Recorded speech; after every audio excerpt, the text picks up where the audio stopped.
आ गई हीरोइन। पता नहीं कहाँ से आती है और कहाँ जाती है।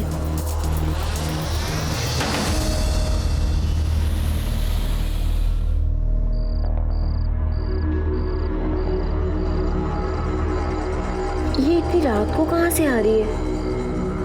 ऐसा क्या काम करती है?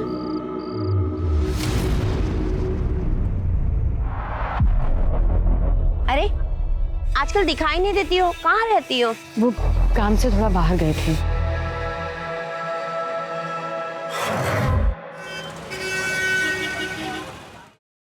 हेलो। हाँ हाँ, हम समझ गए, आते हैं अभी। हाँ आते हैं। फरीदा, किसका फोन था? वो किराने वाले का था। बिरयानी का मसाला लाने बोले थे उसे, बोला आ गया है, हम बस लेकर आते हैं। ठीक है।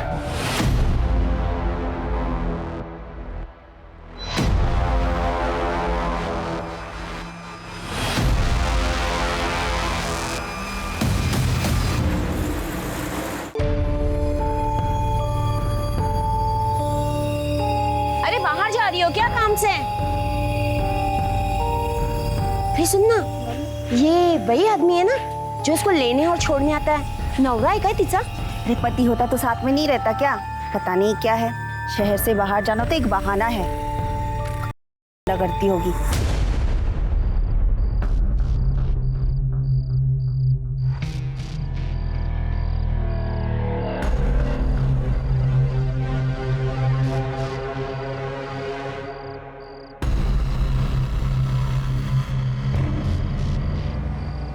हम आ गए हैं, तुम हो यहाँ?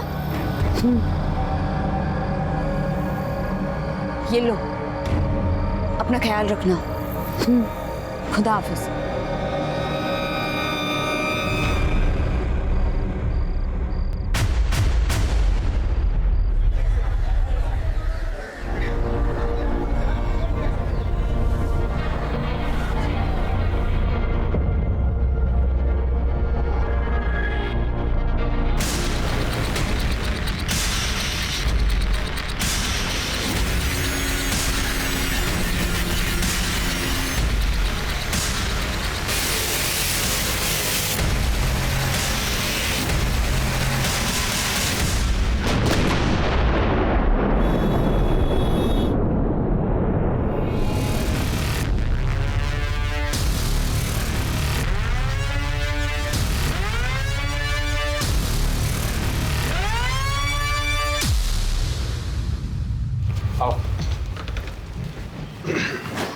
आमना, रियाज, ये देखो अम्मी तुम्हारे लिए क्या लाई है। मिठाई। तुम्हें पसंद है ना? हमें भी लड्डू खिलाइए।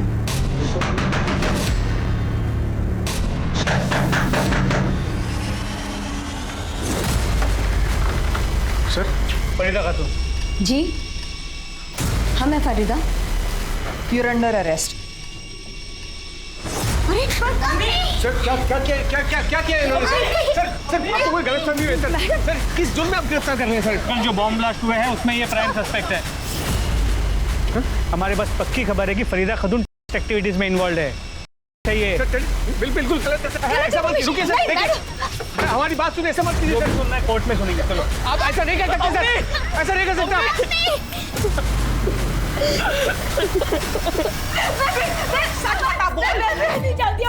सर हम आपके हाथ जोड़ते हैं सर। सर फरीदा बेकसूर है सर। ये आप क्या कर रहे हैं सर? सर उसने कुछ नहीं किया है सर। सर हम यही के हैं सर, कहीं बाहर से नहीं आए हैं। 15 साल पहले हमारा निकाह हुआ था फरीदा से। देखिए सर, ये हमारे पास पेपर्स भी हैं, मैरिज सर्टिफिकेट, वोटर्स कार्ड, आधार कार्ड और ये पैन कार्ड सब है हमारे पास। आपको कोई गलतफहमी हुई है सर? हमें कोई गलतफहमी नहीं हुई है। इंटेलिजेंस गलत नहीं हो सकती। पर ये क्या आई कार्ड पेपर्स दिखा रहे हो जो फरीदा ने फेक बनवाए? अगर तुम उसके पति हो भी ना तो इतना समझ लो, फरीदा बॉम्ब ब्लास्ट में इन्वॉल्व है। सर वो बेचारी तो झारखंड से बाहर किसी को जानती तक नहीं है। मंसूर, तुम्हारी जानकारी के लिए बता दूं कि फरीदा का फ्लैट है जिसकी तलाशी लेने पर पता चला कि पूरा वेस्ट मटेरियल से भरा पड़ा है। उसके पास इतना अकल कहाँ ये सब कुछ करे सर? आप हमारी बात का यकीन कीजिए, एक बार आप कागजात तो देखिए सर। देखिए कागजात देखिए, आपको यकीन हो जाएगा कि हम सच बोल रहे हैं सर। देखिए। ठीक है, इसकी जांच करेंगे, अगर असली निकले तो सोचा जाएगा। जब तक आप कागजात जांच करेंगे तब तक रिहा कर दीजिए फरीदा को। उसके बाद हम आपको। तुम्हें समझ में आ रहा है हम क्या कह रहे हैं? किस केस में इन्वॉल्व है वो? देखिए हमारी बात का यकीन मानिए, हमको एक बार बड़े साहब से बात करने दीजिए, वो हमारी बात समझेंगे। बड़े साहब यहाँ नहीं है, बाहर गए हुए हैं ट्रेनिंग पर, जल्दी वापस नहीं आएंगे। अब यहाँ से जाइए, हमें हमारा काम करने दीजिए। हाँ सर, मंसूर भाई और फरीदा भाभी तो दोनों अच्छे लोग हैं। कितने साल से देख रहा हूँ, कभी किसी से झगड़ा तक नहीं किए। फरीदा बेचारी घर गृहस्थी संभालने वाली सीधी सादी औरत है। ये सब क्या तमाशा हो रहा है, कुछ समझ में नहीं आ रहा है। क्या बताएं क्या है। एक रात तो हम खुद उसको चुपके से दबे पांव बाहर जाते हुए देखे थे। कहाँ गई थी कुछ पता है? उस शहर के बाहर गोल मैदान है ना, उस रात को फरीदा को हमारे पति ने मैदान के पीछे जाते हुए देखा था। गोल मैदान क्यों गई थी बता? बोल। ये लो। मतलब तू गई, अभी मुझे जवाब देने के बजाय मुझसे सवाल पूछ रही? क्यों? बता देंगे तो उसको बॉम्ब से उड़ा देगी तू? हाँ? इस फरीदा खातून की पूरी details, call records, mobile locations सब निकालो। सब। फरीदा खातून की उसी ओरिजिनल आधार कार्ड की कॉपी जो सिर्फ फरीदा खातून के पास हो सकती है, मीरा रोड के उस घर में मिली, जिसके बिना पे उसे बॉम्ब ब्लास्ट केस में आरोपी बनाया गया है, टेररिस्ट एक्टिविटी में इन्वॉल्व पाया गया। आधार कार्ड की फोटोकॉपी मिलना कोई बड़ी बात नहीं है इंस्पेक्टर, और आप ये भी अच्छी तरह से जानते हैं कि इंटरनेट का कितना मिसयूज हो रहा है आजकल। ये ज़रूर हो सकता है कि किसी ने फरीदा का आधार कार्ड चुराया हो। आपके पास ऐसा कोई ठोस सबूत नहीं है जिससे आप ये साबित कर सकें कि फरीदा कैसे और कब गई। क्या किसी ने उसको देखा वहाँ पर? बट मेरे क्लाइंट के पास मजबूत सबूत है जिससे साबित हो जाएगी कि वो बेगुनाह है। आज शाम तक आपको बेल के पेपर्स मिल जाएंगे। सर, फरीदा के कॉल रिकॉर्ड्स में उसके पति मंसूर और बेटे रियाज के अलावा और कुछ नंबर मिले हैं जिन पे अक्सर बात होती है। सर, और एक नंबर मिला है जिन पे 15 दिन में एक आध बार बात होती है, और वो भी मंसूर के नाम पर है। मंसूर का दूसरा नंबर? शायद सर। फरीदा की बेटी आमना के पास कोई मोबाइल फोन नहीं है ना?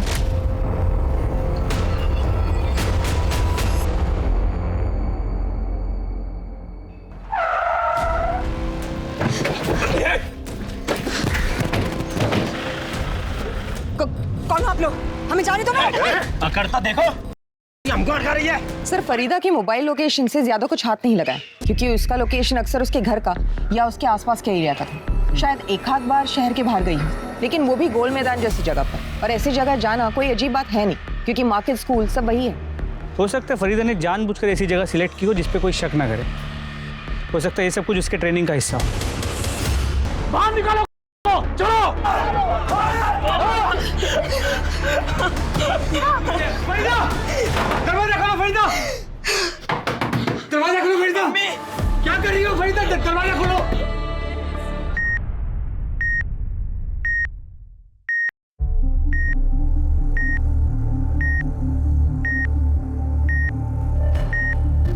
फरीदा खातून कैसी? खुदा के वास्ते आप झूठी हमदर्दी दिखाना बंद कीजिए सब। आप ही लोगों के झूठे इल्जाम की वजह से हमारा परिवार इस हाल में है। मंसूर जी, हमारी आपसे कोई निजी दुश्मनी नहीं है, हम सिर्फ अपना काम कर रहे हैं, और आपकी हिफाजत भी हमारा काम है। इसलिए आज के बाद से 2 कांस्टेबल हमेशा आपके घर के बाहर रहेंगे, ताकि आज जो हुआ है वापस ना हो। नहीं नहीं, हमें आज रात ही मिलना होगा। जैसे हालात हैं, कल का कोई भरोसा नहीं। सर, हमारी बीवी फरीदा और हमारी बेटी अमना सुबह से गायब है सर। पूरा घर ढूंढा पर वो लोग कहीं नहीं मिले सर। हम आपके हाथ जोड़ते हैं सर, उनको ढूंढ लीजिए सर प्लीज। आपने उन दोनों को आखिरी बार कब देखा? सर, जब हम सोने गए थे कमरे में तब देखा था। जब सुबह आँख खुली तो फरीदा रूम में नहीं थी सर, और हमको लगा कि घर के कामकाज में लगी होगी। फिर पूरा घर ढूंढा तो पता चला कि फरीदा ही नहीं, बेटी भी गायब है सर। अमना, आपने फरीदा का फ़ोन चेक किया? अपने साथ ले गई है या घर पे रखा है? लगता है ले गई होगी, क्योंकि घर में हमें फ़ोन नहीं मिला और हमने फ़ोन लगाया भी, फ़ोन बंद आ रहा है सर। सिंह, इनकी कंप्लेंट इमीडिएटली लिखवा लो। अब इनके साथ जाइए। सर, कहीं ऐसा तो नहीं कि बेइज्जती और बदनामी की वजह से वो घर छोड़ के चली गई हो, या फिर उसने आत्महत्या कर ली हो? क्योंकि इसके पहले भी उसने सुसाइड करने की कोशिश की थी। अगर उसने आत्महत्या की है तो उसकी बॉडी कहीं ना कहीं तो मिलेगी, लेकिन अगर बॉडी नहीं मिली तो दूसरी पॉसिबिलिटी ये है कि फरीदा सच में और वो फरार हो। लेकिन सर, अगर फरीदा सच में है और फरार हुई है तो वो अपनी बच्ची आमना को लेकर क्यों जाएगी? फरीदा के फ़ोन के पिछले 1 महीने के कॉल रिकॉर्ड से मोबाइल लोकेशंस निकालो, हो सकता है उससे कुछ हेल्प हो जाए। सर,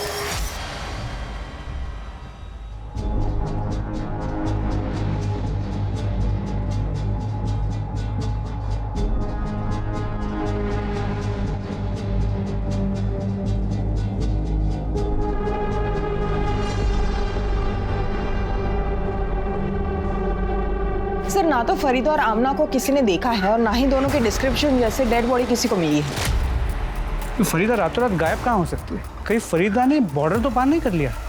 फिर फरीदा जा कहाँ सकती है?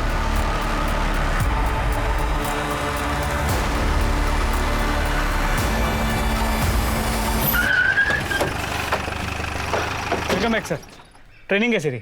ट्रेनिंग के बारे में बाद में बात करेंगे, पहले फरीदा खातून का क्या केस है वो बताओ। सर जिस दिन से फरीदा और आमना गायब हुए हैं उस दिन से हम फरीदा का फ़ोन ट्रैक कर रहे हैं। सभी जगह तलाशी भी ली लेकिन कोई लीड नहीं मिली। सर फरीदा के मोबाइल लोकेशन के अकॉर्डिंग उसकी लास्ट लोकेशन शहर के बाहर ओल्ड माइंस की दिख रही है।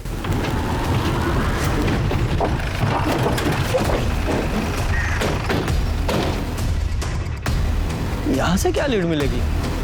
कैसे? हेलो,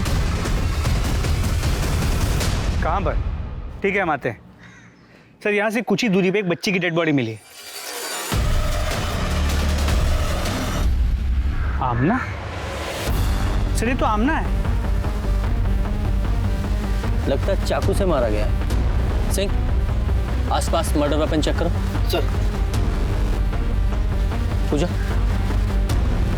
तुम्हें क्या लगता है ये आमना को कौन मार सकता है? फरीदा? सर मुमकिन तो है, ये हो सकता है कि फरीदा भागने की कोशिश कर रही थी। आमना ने उसे देख लिया, उसका पीछा किया, शायद उसके साथ जाने की जिद भी की। फरीदा उसे साथ में ले नहीं जा सकती थी इसलिए मार दी। तुम्हारा मतलब है कि बेटी माँ पे बोझ बन सकती थी इसलिए मार दिया। और मान लो फरीदा ने नहीं मारा तो फिर ऐसा कौन है जिसने इसे मारा हो और क्यों? सर आसपास का पूरा एरिया चेक किया पर मर्डर वेपन नहीं मिला। सर देखने में तो जैसे कुछ लग नहीं रहा है, लेकिन पेट में चाकू से कई वार किए गए, शायद उसकी वजह से उसकी मौत हुई। बाकी पूरी बॉडी पर कोई निशान नहीं है। सर आमना के हाथों के नाखून में स्किन जमा हुआ है। इसका मतलब आमना ने खुद को बचाने के लिए कातिल पे अटैक किया होगा और उसी कोशिश में उसके हाथ के नाखूनों में उसकी स्किन फंस गई। काम करो, ये जो आमना के नाखूनों में स्किन है इसे डीएनए टेस्ट के लिए भेजो और इसकी फैमिली को बुलाओ, आइडेंटिफाई कराओ और पोस्टमार्टम के लिए भेजो। सब फरीदा को बीमार दिए होंगे ये लोग, नकली देशभक्त बने फिरते हैं, दूसरों की बहन बेटी की इज्जत उछालना, को जान से मार देना अपना हक मानते हैं। छोटी देशभक्ति के नाम पर मासूम लोग पर जुल्म करते, मार दिए बच्ची को। साहब ये सूर्य कुमार उसका आदमी लोग सब हमारी बच्चियां। ये जो कुछ भी बोल रहा है सच बोल रहा है? ये सब कुछ हुआ है इसकी फैमिली के साथ, वो भी देशभक्ति के नाम पर? जी सर, एक्चुअली सूर्य कुमार नाम के एक लोकल आदमी और उसके लोगों ने इसकी पूरी फैमिली को बहुत तकलीफ दी है। अरे कौन है ये सूर्य कुमार और तुमने उसके अगेंस्ट कोई एक्शन क्यों नहीं लिया?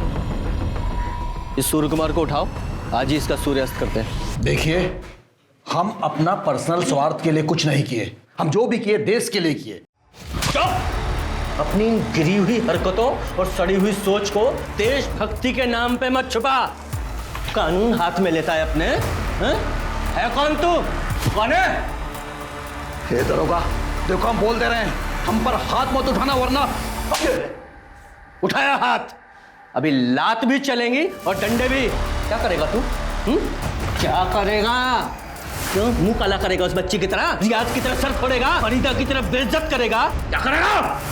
बोल, आमना को क्यों मारा था? बोल। देखिए विश्वास कीजिए हमारा, हम बाकी सब जो बोले माने वो सब सही है, लेकिन हम किसी का मर्डर नहीं किए हैं। नहीं मारा तुमने। शर्मा, इसकी सारी डिटेल्स मुझे चाहिए, इसके कॉल रिकॉर्ड्स, इसकी मोबाइल लोकेशंस, छोटी से छोटी हर चीज। पहले ही केस में इतनी कॉम्प्लिकेशंस हैं और बढ़ती जा रही हैं, समझ में नहीं आ रहा है। इसे सॉल्व करने के लिए इसे शुरू से देखते हैं। बम ब्लास्ट में फरीदा खातून इन्वॉल्व थी, ये इन्फॉर्मेशन कहाँ से मिली? मुंबई पुलिस के बोरीवली मेन ब्रांच से। इसका मतलब मुंबई चलना पड़ेगा, शायद वहीं से पता चले ये फरीदा कहाँ है।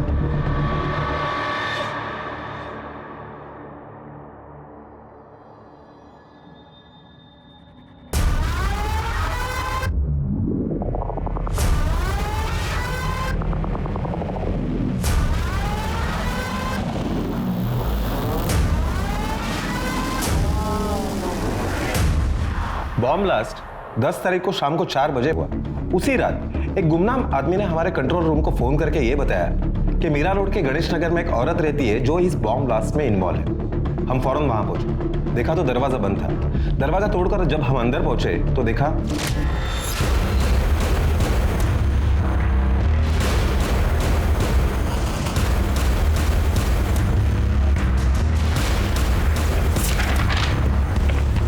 फरीदा खातून, हजारीबाग, झारखंड। अहो साहेब, आम्हाला तिच्याबद्दल काहीच नाही माहिती। हाँ, आते जाते देखते थे उसको। आधी आधी रात को आती थी। एक आदमी आता था उसको छोड़ने के लिए। उसका क्या वास्ता था उससे वो नहीं पता हम लोग को। उस लड़के की शक्ल याद है? वो क्या है ना, कभी टोपी, चश्मा, हेलमेट लगाता था ना, तो कभी उसका चेहरा नहीं देखा। वो औरत है ना, यहाँ भाड़े पे रहती थी और किसी से वास्ता नहीं रखती थी। जी हाँ सर, फरीदा खातून मेरे ही घर में रेंट पे रहती थी। वैसे कभी मैंने उसका चेहरा देखा नहीं, क्योंकि उसका चेहरा हमेशा ढका हुआ रहता था। उसके साथ जो रेंट का एग्रीमेंट किया था उसका रजिस्ट्रेशन करवाया था आपने? जी हाँ सर, मैं चालू काम तो कभी करता ही नहीं। ये उस औरत की रेंटल एग्रीमेंट की कॉपी है, जिसमें उसका चेहरा साफ साफ दिखाई दे रहा है। इन्हीं सब इंफॉर्मेशन के बेसिस पर हमने फरीदा खातून के नाम पर अलर्ट जारी करवाया, जिसे आप लोगों ने भी कंफर्म किया। हमें लगता है कि बॉम्ब ब्लास्ट करने के बाद वो तुरंत झारखंड भाग गई। देखिए सर, हम ये नहीं कहते कि आपकी इन्वेस्टिगेशन गलत है, लेकिन इससे सिर्फ इतना प्रूव होता है कि जिस औरत ने वो घर रेंट पे लिया था वो फरीदा खातून थी। लेकिन हमारी इन्वेस्टिगेशन में ये बात सामने आई है कि फरीदा कभी झारखंड के बाहर गई ही नहीं और फिलहाल गायब। गायब? कहाँ गई वो? IDs madam, IDs IDs.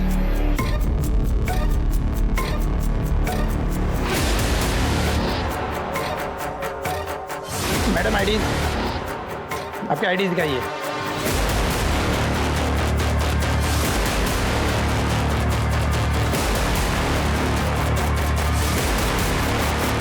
Farida Khatun, you are under arrest. Mumbai में तो कुछ नहीं मिला, अब फरीदा को यहीं तलाश करना पड़ेगा। जी सर।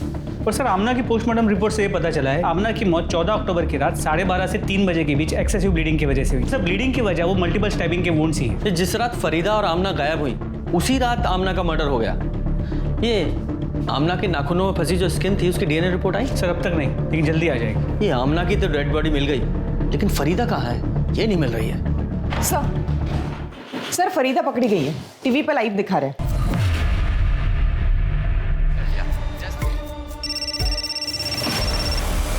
हेलो, हाँ ठीक है, ले आइए। फरीदा खातून को यहाँ ला रहे हैं। याद दिला दे कि वही फरीदा खातून है जिसका हाथ ब्लास्ट में था। इसने कई मासूम लोगों की जान ली।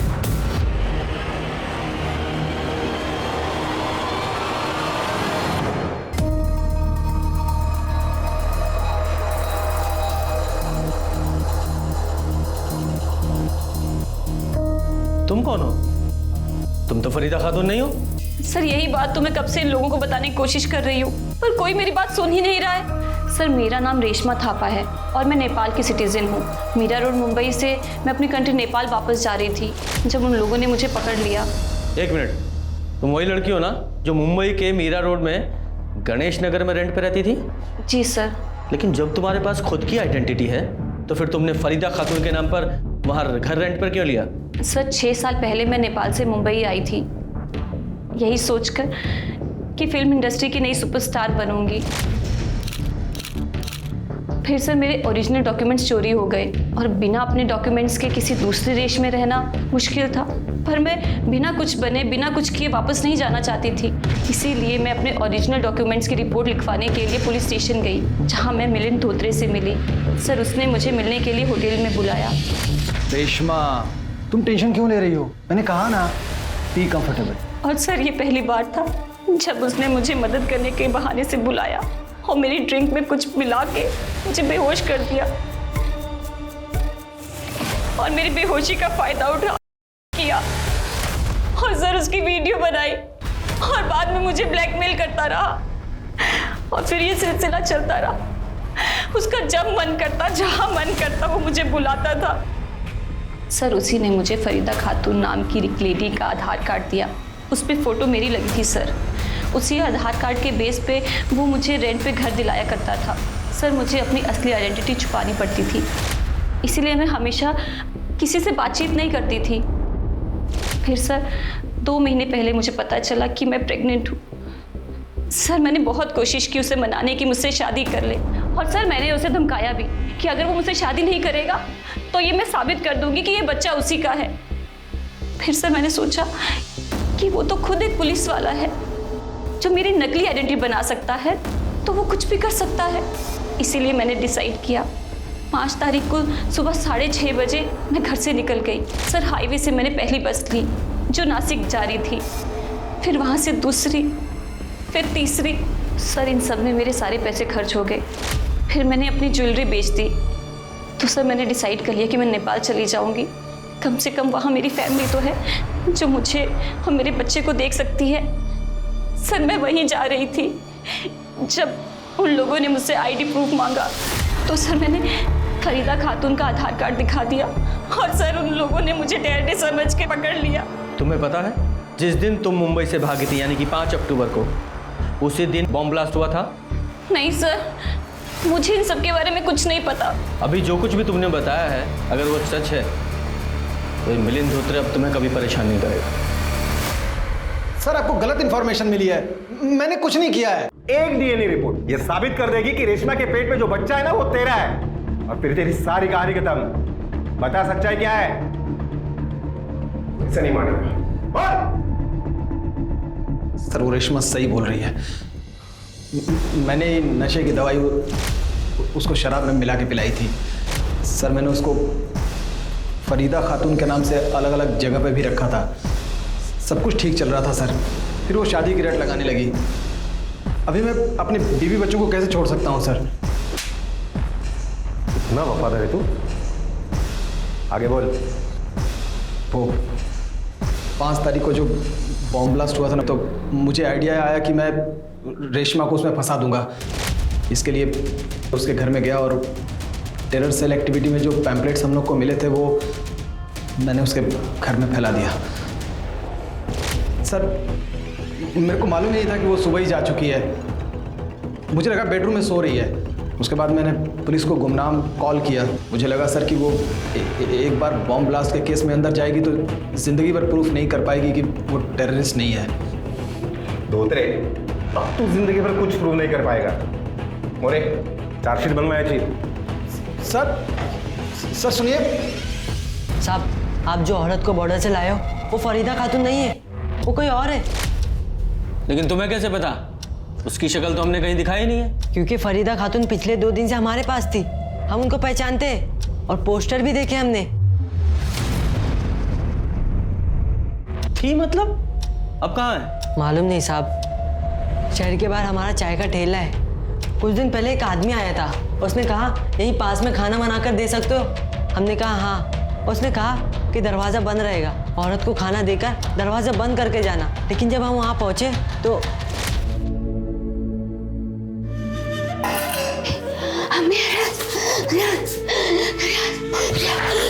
खाना रखा है, खा लेना। हम 3 दिन तक उसको खाना देते रहे, लेकिन उस औरत की हालत बिगड़ती जा रही थी और हम समझ गए वो आदमी उसके साथ गलत कर रहा है। और हमको रियाज बोलती थी और एक बात बड़बड़ाती रहती थी कि हमने को मार दिया, हमने को मार दिया। उसकी हालत हमसे देखी नहीं जा रही थी, इसलिए हम 2 दिन पहले उस औरत के पास गए और ये लो 100 रुपया, इतना ही है मेरे पास, इसे ले लो और यहाँ से भाग जाओ, नहीं तो एक दिन ऐसे ही मर जाओगी। चलो चलो यहाँ से चलो। तू अम्मी का बेटा है ना? हाँ हाँ। तू हमसे मिलना आएगा? हाँ। चलो अब तुम आजाद हो। चलो जाओ यहाँ से, नहीं तो जल्लाद आ जाएगा। जाओ। नहीं, हम नहीं, हमारे साथ चलो, चलो हमारे साथ। हम आएंगे, तुम जाओ, हम आएंगे। तू मेरा बेटा अम्मी से मिलने आएगा? हाँ हम आएंगे, तुम जाओ यहाँ से, जाओ। सब साथ रहेंगे, सब खुश रहेंगे। तुम्हें पता है वो कहाँ गई है? नहीं मालूम साहब। उसके बाद हम अपने काम पे लग गए, ऊपर से वो जल्लाद का डर। कौन जल्लाद? कौन था वो आदमी? मालूम नहीं साहब, लेकिन हमारे चाय के ठेले पे आता था। फरीदा को भगाने के बाद हमें हड़काने आया था। हमने कह दिया शायद गलती से हमसे दरवाज़ा खुला छूट गया। उस आदमी का हुलिया बता सकते हो, कैसा दिखता था? हाँ साहब। स्केच आर्टिस्ट से बुलवाओ। जी सर।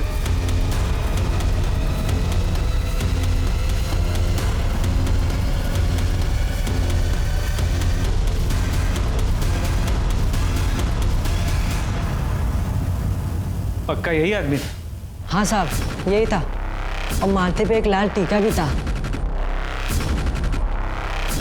तेरा ही आदमी है ना ये? नाम क्या है इसका? कौन है ये? तो हम। अरे तेरे ही यहाँ का टाइम नहीं है, नाम बोल। बलराज मिश्रा। बलराज मिश्रा है। कहाँ मिलेगा ये? फरीदा कहाँ है? कहाँ रखा है तूने उसे? वो तो भाग गई। कहाँ है, कहाँ गई, हमको कुछ नहीं पता। मतलब तू मान रहा है कि तूने उसे किडनैप किया था? कहाँ से किडनैप किया था तूने उसे? हैं? कहाँ रखा था? सर एक रात हम घर जा रहे थे। सच के साथ झूठ मिला के बोल रहा है तू? आमना को क्यों मारा? क्यों मारा उसे? सर हम कसम खा कर है कि हमने कुछ नहीं किया। वो तो हमारे पहुंचने से पहले वो मर चुकी थी। हम तो खाली उस को अपने साथ ले गए थे। उसने बम ब्लास्ट और देश के साथ की थी, तो हम उसको सबक सिखाना चाह रहे थे। बस हम 10 दिन उसके साथ यही करते रहे। उसके बाद एक दिन भाग गई। शर्मा, इस पर फरीदा की किडनैपिंग केस बनाओ और सूर्य कुमार को रिलीज कर दो।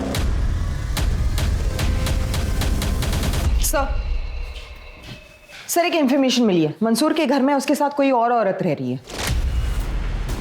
कौन? सर ये तो कह नहीं सकते, किसी ने उसका चेहरा नहीं देखा है। कहीं वो फरीदा तो नहीं है? आप कैसी बात कर रहे हैं सर? फरीदा यहाँ वापस आती तो हम आपको इन्फॉर्म नहीं करते क्या? तो फिर ये मोहतरमा कौन है?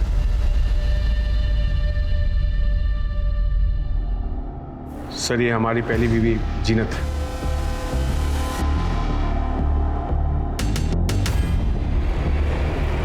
जीनत।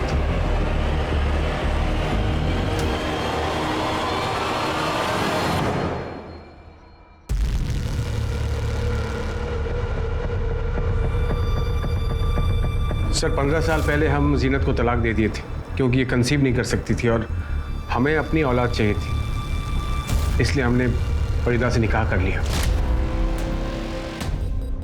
जी सर, फरीदा के गुमशुदा होते ही और आमना के कत्ल का पता चलते ही हम आ गए खैर खबर लेने। फरीदा घर से गायब हुई तो जीनत को बुला लिया। चल क्या रहा है ये तेरा? कहीं तूने ही तो फरीदा को गायब नहीं किया? सर कैसी बात कर रहे हैं सर आप? सर फरीदा के गुमशुदा होने और आमना के कत्ल का पता चला तो एक खैर खबर लेने घर आ गई। घर का छोटा मोटा काम कर देती है, खाना बना देती है और बच्चों का ख्याल रखती है। बस पूजा, जीनत की डिटेल ले लो। सर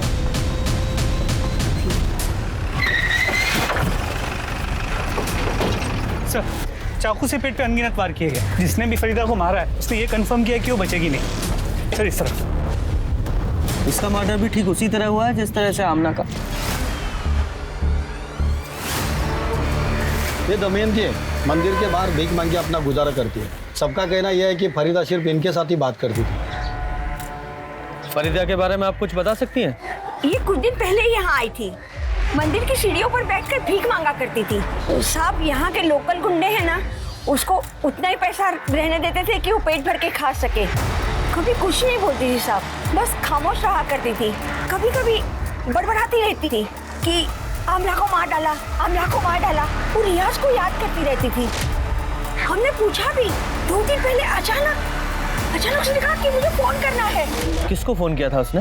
मुझे तो पता नहीं। अच्छा आप बता सकती हैं कौन था वो आदमी जिसके फोन से फरीदा ने कॉल किया था? नहीं, मैं तो नहीं जानती हूँ साहब। फरीदा ने किसके फोन से कॉल किया था मुझे क्या पता। हजारों श्रद्धालु आते जाते रहते हैं यहाँ पे। शर्मा, मंसूर से बॉडी आइडेंटिफाई करा के पोस्टमार्टम के लिए भेजो। सर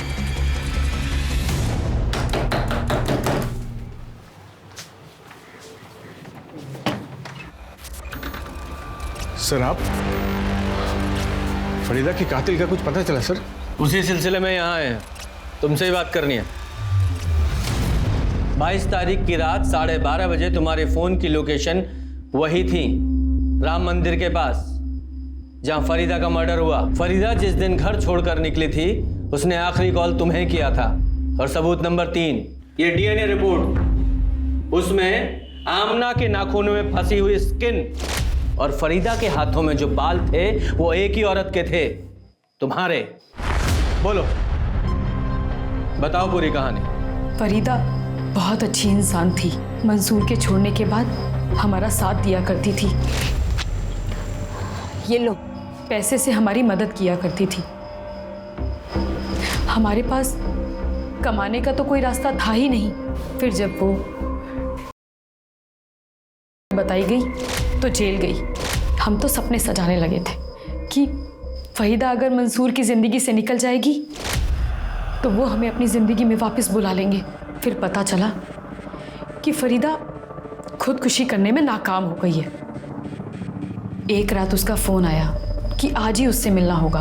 आखिरी बार वो पैसों से हमारी मदद करेगी, क्योंकि घर वालों की बेहतरी के लिए वो हमेशा के लिए शहर छोड़ के जा रही है। शहर के बाहर हम रात को जिस जगह मिलने वाले थे, फरीदा के साथ आमना भी आ गई। तो हमें लगा उसने फरीदा को घर से निकलते देख लिया होगा, तो जिद करने लगी होगी, इसलिए वो उसे अपने साथ लेकर आ गई। तभी हमने फैसला किया कि हम इन दोनों को ही मार देंगे। हम घर जाकर मंसूर के पास जाने की तैयारियां करने लगे। हमें लगा कि फरीदा तो अब तक मर चुकी होगी। फिर एक दिन उसका राम मंदिर से मंसूर के फ़ोन पे फ़ोन आया। मंसूर उस वक्त बाथरूम में थे। फ़ोन हमने उठाया। बिना सोचे समझे बोले जा रही थी कि जीनत ने आमना को जान से मार दिया है और अब वो हमें भी मारना चाहती है। हम यहाँ राम मंदिर पे हैं, आके हमें ले जाओ। हमने बिना कुछ बोले फ़ोन काट दिया और रात को राम मंदिर चले गए। अल्लाह और कानून दोनों तुम्हें सजा देंगे।